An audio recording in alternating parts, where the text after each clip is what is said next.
Good morning, my dear students. Welcome to my channel Patel Science Academy, and I welcome you in the fourth number lecture from the chapter Inheritance and Variation. Dear students, in this lecture, the topic I'm going to teach you or I'm going to explain you is test cross or back cross. What is this test cross and back cross? Dear students, this test cross or back cross is very important observation concluded by the Mendels. And dear students, the back cross means the F1 individuals. The F1 means the first filial individuals always be got by the cross in between the two parents. So dear students, what is back cross? The F1 individuals obtained in a cross are usually self to get the F2 progeny, as you know, because from F1 progeny we get F2 progeny. So what is done in the back cross? The F1 progeny, that is F1 individual obtained in a cross, are rarely used, usually self to get the F2 progeny, and they can be also crossed with one of the two parents. So this is very amazing thing. The F1 progeny can be crossed with one of their parents for which they were derived. They may be either recessive or dominant. So this type of cross is called back cross. So this is very interesting thing. This is back cross, the cross of one of the uh, F1 generation with one of the parents. That parents may be either recessive or dominant. So this is called back cross, but this is not called test cross. Why it is not test cross? Because it is a little bit a difference from the back cross. So I'll explain everything here one by one. So dear students, test cross is the cross of F1 hybrid with the homozygous recessive parents only. That is called test cross, and it is used to test whether an individual is homozygous, that is pure, or heterozygous, that is hybrid. So test cross is easy, simple, repeatable, and predictable. So test cross can be used to find out the genotype of any plant with the dominant expression, but it is not known whether it is homozygous pure or heterozygous for the trait. For example, a garden pea plant having violet, means the purple flowers, if it is crossed with a garden pea plant with a white color flower, if all flower produced are violet, we can conclude that plant is pure or homozygous. And if we get violet and white flower in a 1:1 ratio, so at that time we can conclude that plant is heterozygous. But what about the test cross? Test cross is also used to introduce the useful recessive trait in the habit of the self pollinated plants during the rapid crop in improvement program. So dear students, this test cross is a simple method of devised by the Mendel to verify the test or the genotype of the F1 generation, F2 generation, or F3 hybrid generation. So this is to know about the genotype of these coming generation. This is the purpose of this test cross. What is the definition in a test cross? F1 hybrid, as I told you, the F1 hybrid or F2 hybrid, especially F1 hybrid, it is crossed back with one of the recessive parents, which is homozygous. So this is actually a cross of progeny with one of the recessive parents.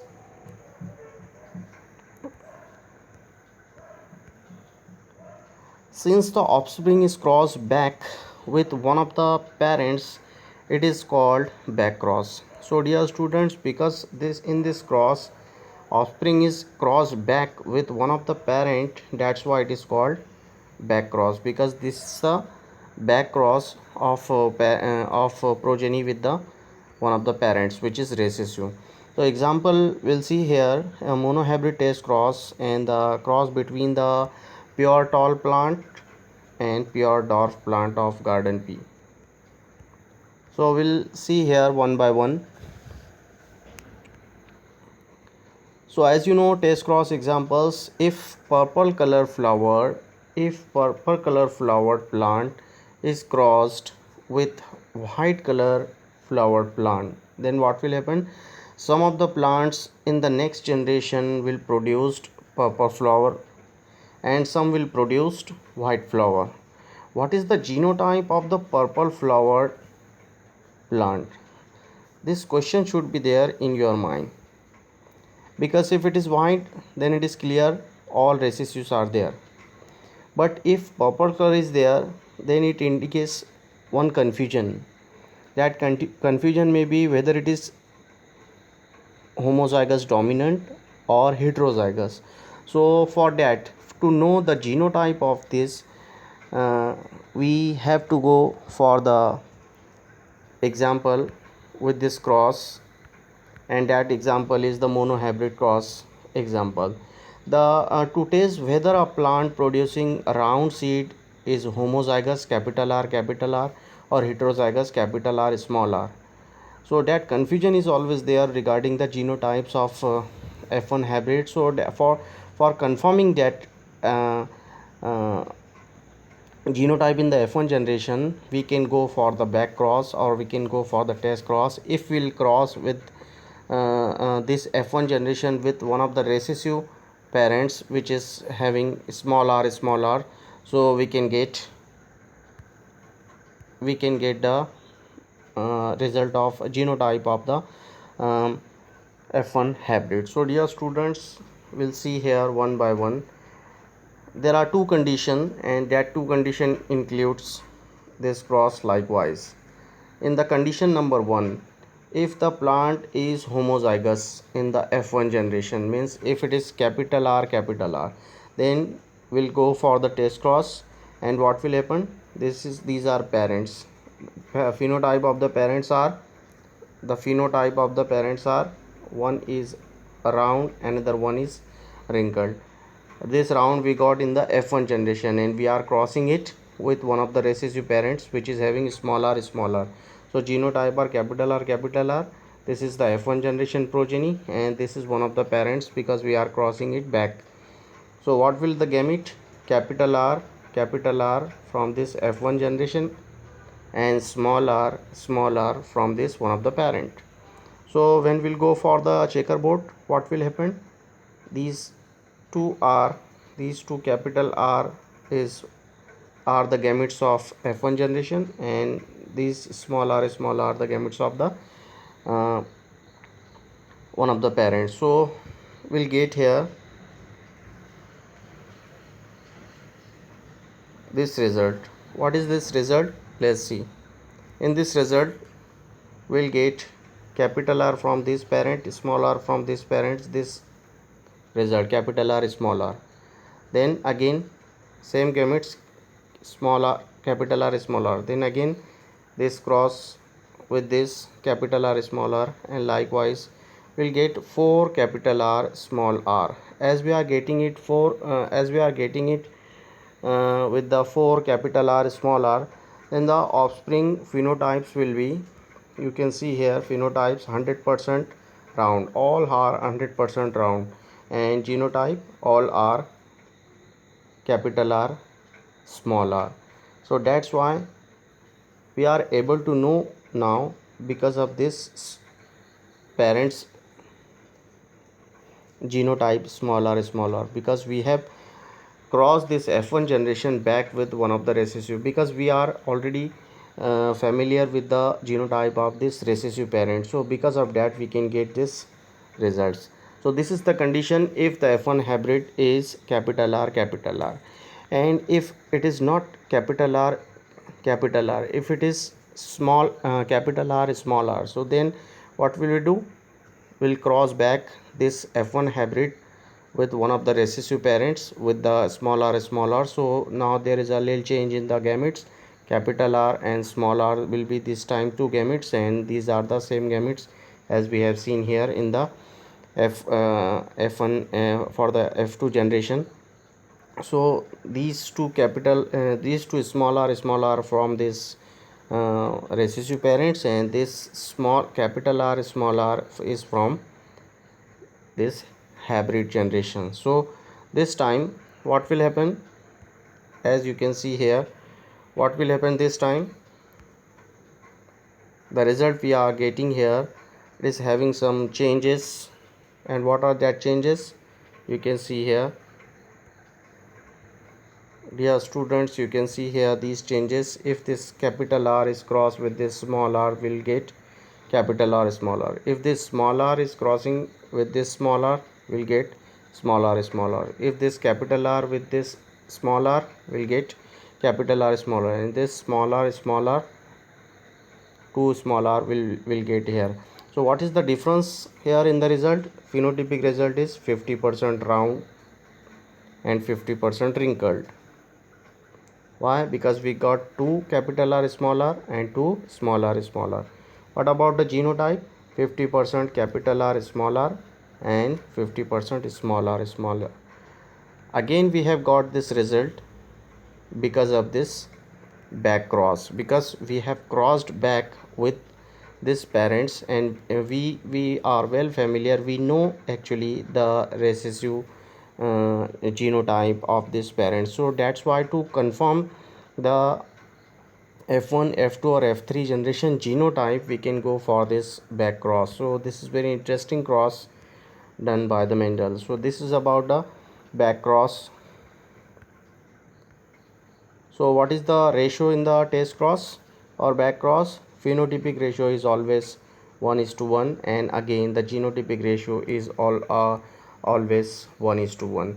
So this is the ratio of test cross or back cross. You can remember it very well. So dear students, this is about the test cross or back cross.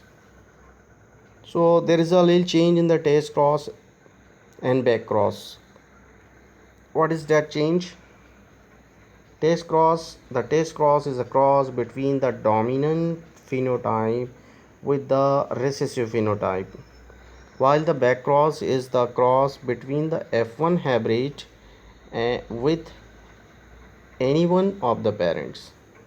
Test cross helps to determine the genotype of the dominant phenotype, while the back cross helps to recover the useful characteristics in the parental population. So these are the differences in the test cross and the back cross. This is about the test cross or the back cross, dear students. Now we'll see about the post Mendelian derivation. So these post Mendelian derivation, actually few generalization we are arrived at by the Mendel on the basis of his experiments of garden pea plants, such as single trait, single gene, two alleles. Two alleles show the interaction in which one is completely dominant, as we have seen in the law of dominancy. Factor, that is called genes, for the different traits present on the different chromosomes assort independently, as we have seen in the third law. With the passage of time, number of differences were observed and identified in the post-Mendelian era that gave the additional information on the pattern of the inheritance, and these deviations are then described as a neo-Mendelian or post-Mendelian Mendelian genetics or Mendelian derivation.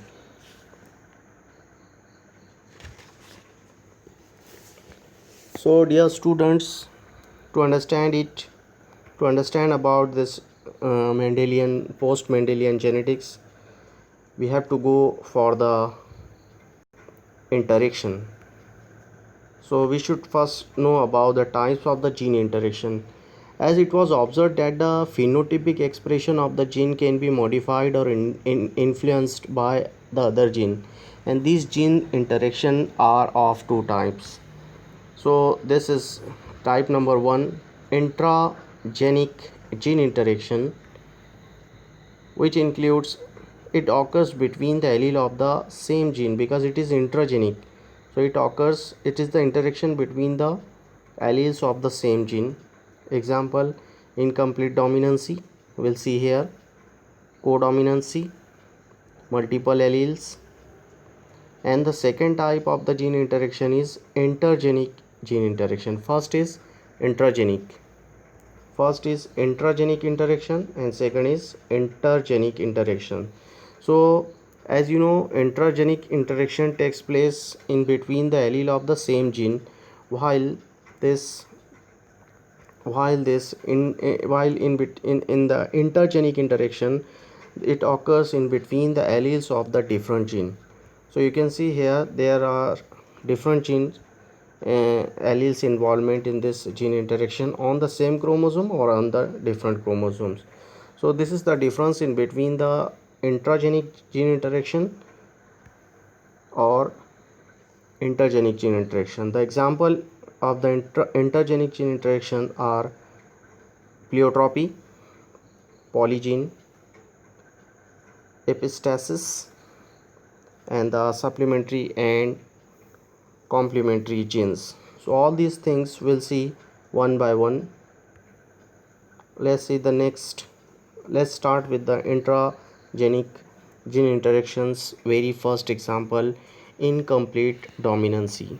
So dear student, as you know, intragenic gene interaction, it occurs in between the alleles of the same gene, and in this incomplete dominancy we'll see here, in the incomplete dominancy, both the genes of an allelomorphic pairs express themselves partially.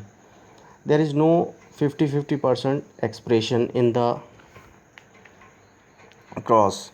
One allele or gene cannot suppress the expression of the other gene completely, so they suppress or express partially. In such case, there is an intermediate expression in the F1 hybrids. A well-known example is the flower color of Mirabilis jalapa. If a red flower capital R plant is crossed with the white flower smaller plant, then the F1 offspring have pink, that is capital R small r flower instead of red. So we'll see here one by one. So as you know, incomplete dominancy is in this both gene in the allelomorphic pair express themselves partially. You just remember this partially word. Genes are expressed partially in this cross. One gene cannot suppress the expression of the other gene completely. As in the law of dominancy, one gene completely suppress the uh, other gene.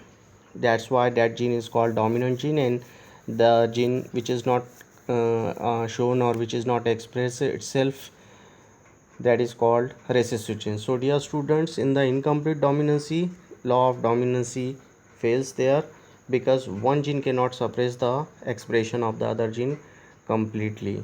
Thereafter, thus a pair is not dominant and recessive because it is incomplete dominancy. In the F1 hybrid shows intermediate expression, means there is a mixture in the F1 hybrid about that character. And in the example number 1 in this incomplete dominancy is 4 o'clock plant, which is also called as Mirabilis jalapa plant. So second example is snapdragon. So let's see the example in the 4 o'clock plant. These are parents. One parent is having red color flower, another parent is having white color flower. The genotype of the red color flower is capital R, and the genotype of the white color flower is small r. The gametes from the capital R will be capital R, and from the small r will be small r. So if there is a cross in between these two, capital R and small r, so definitely that cross will be having the genotype in the hybrid in the F1 generation capital R small r's. But according to the law of dominancy, it should be red in color, but according to incomplete dominancy, it is not red in color because there is not appearance of the dominance genes because it expressed partially in the F1 generation. That's why the combination of red and white is coming here as a pink. So this is the explanation of incomplete dominancy, in which instead of red it is intermediate result, that is pink flower. So it is the mixture of the red flower with the white flower, it is coming as a pink flower. So when it will go for the selfing, so it will produce two gametes here, one capital R, one small r of one parents, and again same parents because it is same selfing, so capital R, small r. These are female and these are male. So what will happen,